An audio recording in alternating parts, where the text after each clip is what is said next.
नमस्कार. आजच्या या सविस्तर विश्लेषणामध्ये आपण पाहणार आहोत MPSC परीक्षांचा 2026 पर्यंतचा संपूर्ण आणि अचूक रोडमॅप. प्रशासकीय सेवेत जाण्याचं स्वप्न पाहणाऱ्या प्रत्येकासाठी अगदी मुळापासून ते शिखरापर्यंतची ही माहिती एक भक्कम पाया ठरणार आहे. चला तर मग लगेच सुरुवात करूया. ही संपूर्ण माहिती आपण 5 सोप्या भागांमध्ये समजून घेणार आहोत.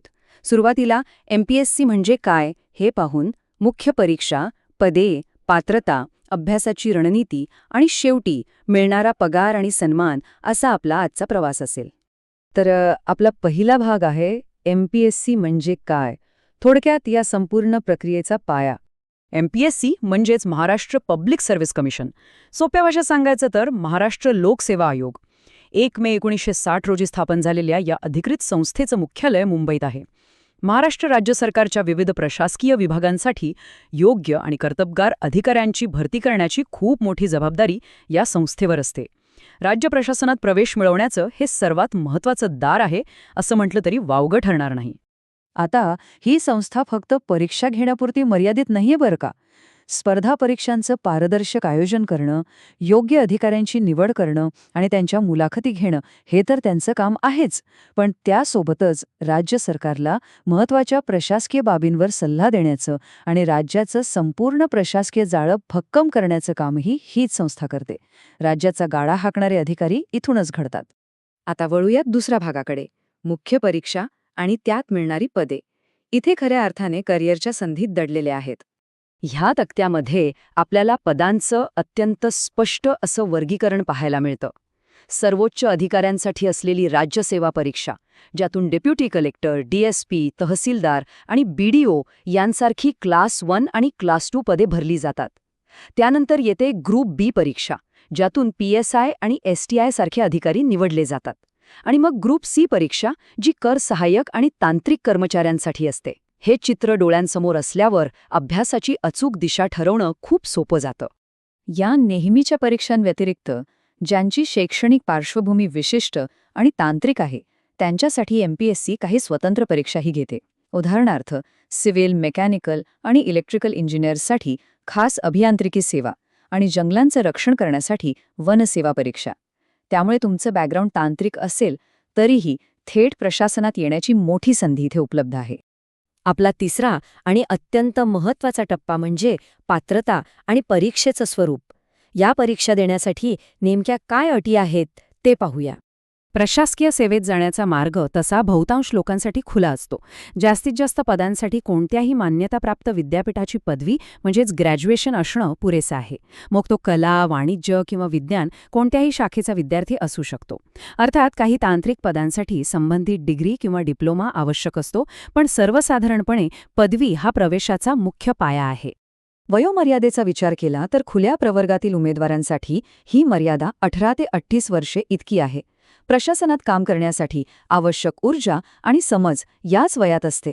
आणि हो, आरक्षित प्रवर्गातील उमेदवारांसाठी शासनाच्या नियमानुसार वयोमर्यादेत अत्यंत महत्त्वाची सवलतसुद्धा मिळते, ज्यामुळे सर्वांना समान आणि योग्य प्रतिनिधित्व मिळू शकतं.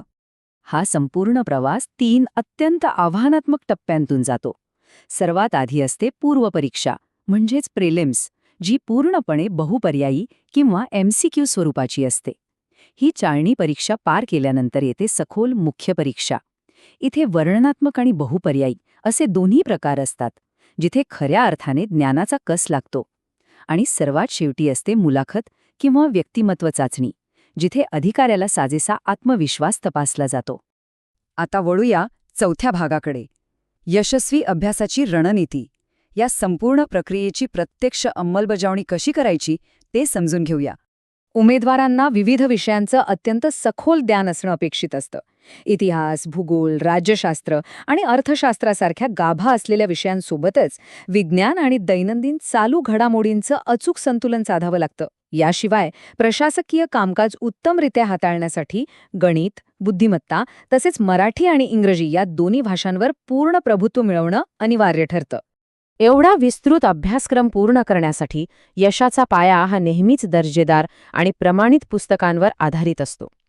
राज्यशास्त्रासाठी लक्ष्मीकांत, इतिहासासाठी स्पेक्ट्रम, महाराष्ट्राचा भूगोल, YCMOUच्या महत्त्वपूर्ण नोट्स आणि चालू घडामोडींसाठी नियमित मासिकं. ही प्रमाणित पुस्तकेच अभ्यासाची मूळ दिशा ठरवतात. अगदी सोप्या भाषेत सांगायचं तर योग्य साहित्याची निवड करणं हीच अर्धी लढाई जिंकण्यासारखं आहे. नुसती पुस्तके जमा करून चालत नाही, तर ती वाचण्याची कठोर शिस्तही लागते. दररोज 6 ते 8 तास अत्यंत एकाग्रतेने अभ्यास करणं, चालू घडामोडी रोज न चुकता वाचणं आणि स्वतःच्या नोट्स काढणं खूप महत्वाचं आहे. विशेषतः जुन्या प्रश्नपत्रिका म्हणजेच PYQ सोडवणं आणि नियमित मॉक टेस्ट देणं, या सर्व गोष्टींमुळे खऱ्या परीक्षेला आत्मविश्वासाने सामोरं जाण्याची ताकद निर्माण होते. अभ्यासाव्यतिरिक्त यश हे पूर्णपणे उमेदवाराच्या मानसिकतेवर अवलंबून असतं.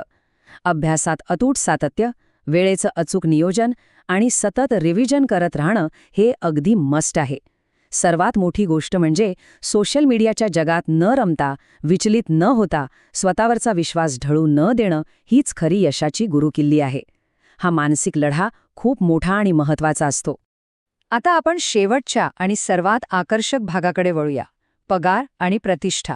एवढी खडतर मेहनत केल्यानंतर मिळणारी अंतिम फळे. या कठीण प्रवासानंतर मिळणारी आर्थिक स्थिरता खरोखरच उत्कृष्ट असते. पदावर आणि रँकवर आधारित सुरुवातीचं वेतन साधारण 40,000 ते 1,20,000च्या घरात किंवा त्याहूनही अधिक वेगाने वाढत जाऊ शकतं. प्रशासनात काम करताना ही भक्कम आर्थिक हमी खूप मोठा आधार देते. पण खरं सांगू, या करिअरचं मूल्य फक्त पगारात मोजता येत नाही. सरकारी निवासस्थान, महागाई भत्ता, घरभाडे भत्ता आणि निवृत्तीवेतन यांसारख्या आर्थिक सुविधा तर आहेतच, पण त्याहीपेक्षा महत्त्वाचं म्हणजे नोकरीची मिळणारी 100% शाश्वती आणि समाजात मिळणारा प्रचंड आदर. या गोष्टी एका सामान्य व्यक्तीला खूप मोठ्या उंचीवर नेऊन ठेवतात. सरतेशेवटी हा संपूर्ण रोडमॅप एका अत्यंत सन्माननीय पदाकडे घेऊन जातो. हे असं पद आहे जिथे केवळ अधिकार मिळत नाहीत, तर राज्याच्या प्रशासनात थेट सहभागी होण्याची आणि सर्वसामान्य नागरिकांच्या जीवनात सकारात्मक बदल घडवून आणण्याची एक मोठी संधी मिळते. एक कर्तव्यदक्ष अधिकारी बनण्यामागची हीच सर्वात मोठी आणि खरी प्रेरणा असायला हवी. या विश्लेषणाच्या शेवटी एका प्रतिष्ठित सरकारी नोकरीचा संपूर्ण ब्लूप्रिंट आता आपल्यासमोर आहे. मार्ग अगदी स्पष्ट आहे, पण आता सर्वात मोठा प्रश्न हा उरतो की हे ध्येय गाठण्यासाठी लागणारे अटूट सातत्य, भक्कम तयारी आणि पूर्ण समर्पण उमेदवारांकडे खरोखरच आहे का? याच विचार करायला लावणाऱ्या प्रश्नावर आपण आज इथेच थांबूया. पुन्हा भेटूया अशाच एका नव्या माहितीपूर्ण विश्लेषणासह.